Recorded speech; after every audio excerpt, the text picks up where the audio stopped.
Так, қараймыз. ПКБ отчет алу үшін, яғни сіздердің кредитный историяларыңызды алу үшін бірінші осы Google-ге барып, Google или Яндекске ПКБ деп жазсаңыздар, осы мен pkb.kz дегенге немесе осылай поисктен іздейсіздер. Мінекей бірінші тұрған сайтқа кіресіздер, кредитный бюро деген. Осы жерден вход деген таңдаймыз да, ЭЦП ключ қажет болады біздерге. Давайте через Егов. Так, басқа кісіден кірейін деп жатырмын қазір.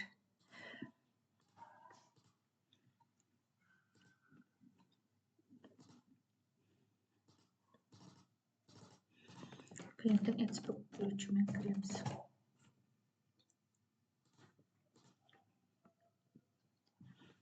Разрешить.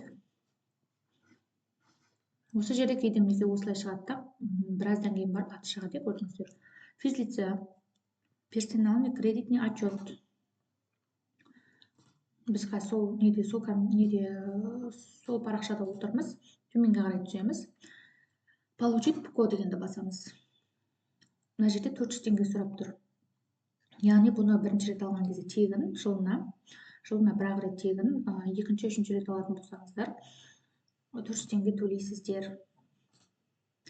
Мына жерде получить полный ПКО дегенді бастым. Яғни біз 2025-ге бірінші рет алайын деп жатырмыз. Төменге қарай түсіп, подписать ЭЦП деп қол қоясыздар. Ал жаңағы айтқанда екінші рет алайын деп жатқан болсаңыздар, 400 теңге деп тұрған жағын таңдайсыздар.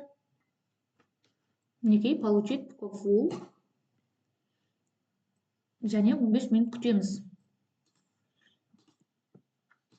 5 минуттай уақыт өтті, скачать отчет дегенді басамыз. Мінекей алынды.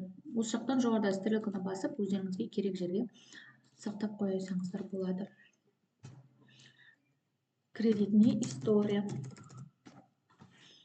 Бар болғаны осы, баршаңызға сәттілік.